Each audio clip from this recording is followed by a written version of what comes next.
warahmatullahi wabarakatuh. Nama saya Evan Ahmad Saputra, saya semester 5, saya dari Universitas Veteran Bangun Nusantara Sukoharjo, Prodi Pendidikan Geografi. Nah, jadi di sini saya menjelaskan apa sih hubungan dari geosfer dan juga wisata. Nah, kita langsung aja simak videonya selanjutnya. Jadi yang pertama ada geosfer. Nah, apa sih geosfer itu?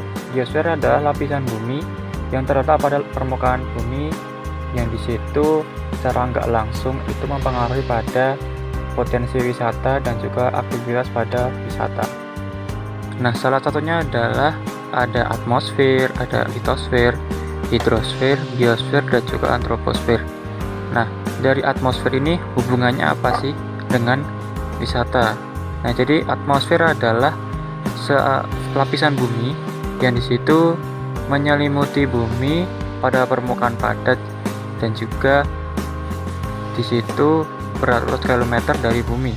Nah, di sini hubungannya dengan wisata adalah dapat menghasilkan gejala seperti angin, awan, suhu udara kelembapan, dan juga hujan. Nah, di sini disebut juga dengan unsur cuaca.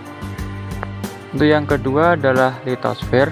Nah, litosfer ini adalah kerak bumi, bisa disebut kerak bumi atau bentang lahan.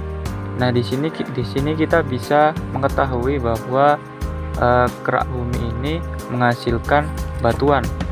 Nah, dari batuan ini bisa disebut sebagai tempat pariwisata. Nah, khususnya pada kawasan gunung berapi, terus juga di daerah yang kars, terus goa, dan juga pegunungan kapur. Nah, untuk contohnya itu ada goa. Jadi goa itu merupakan lapisan dalam tanah yang dilapisi batuan kapur membentuk stalagmit dan juga dinding-dinding goa yang ada stalamitnya. Jadi goa tersebut terbentuk secara alami dan terdapat di seluruh permukaan bumi.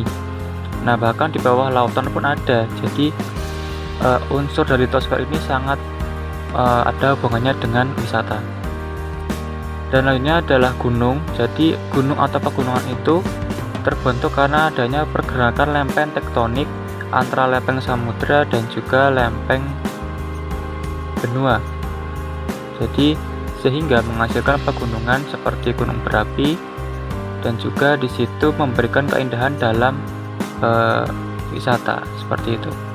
Selanjutnya adalah hidrosfer. Nah, hidrosfer ini adalah lapisan air yang menutupi permukaan bumi. Jadi baik air tawar maupun air laut.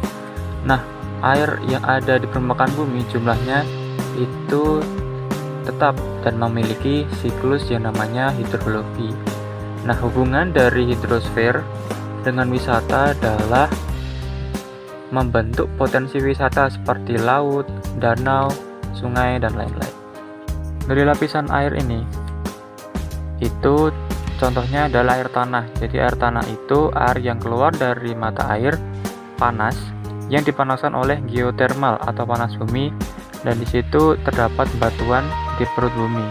Jadi semakin meningkat pula temperatur batuan bumi tersebut dan juga di situ dangkal batuannya, sehingga daerah yang memiliki mata air panas akan menjadi daerah wisata pemandian air hangat dan berpotensi bagi pembangunan pariwisata.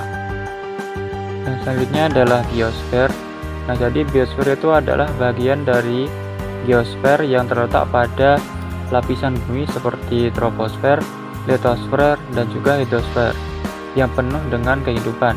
Jadi biosfer ini sering juga disebut dengan lapisan kehidupan, yang dimana ada flora fauna yang tersebar di permukaan bumi.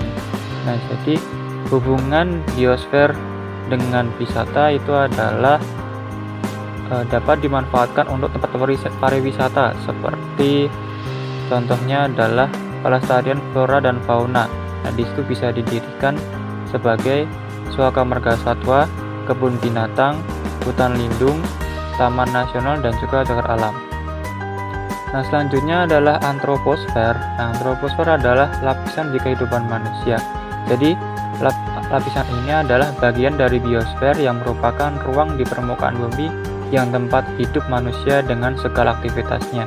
Jadi atmosfer ini tidak sepenuhnya berhimpitan dengan biosfer. ada bagian yang berhimpitan dan ada pula yang sangat terpisah.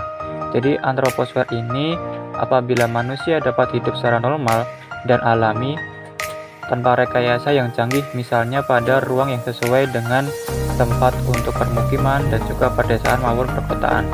Nah, di sini hubungan dari antroposfer dan dengan wisata itu adalah dapat dijadikan tempat seperti pemanfaatan pada manusia, yang itu penggunaan lahan, terus pemukiman di pedesaan, perkotaan, dan juga ada persawahan, perkebunan, dan juga kehutanan. Contoh dari antroposfer yaitu bisa dijadikan tempat seperti wisata budaya, wisata agama, dan juga agrowisata, terus juga ada wisata kuliner dan lain-lain.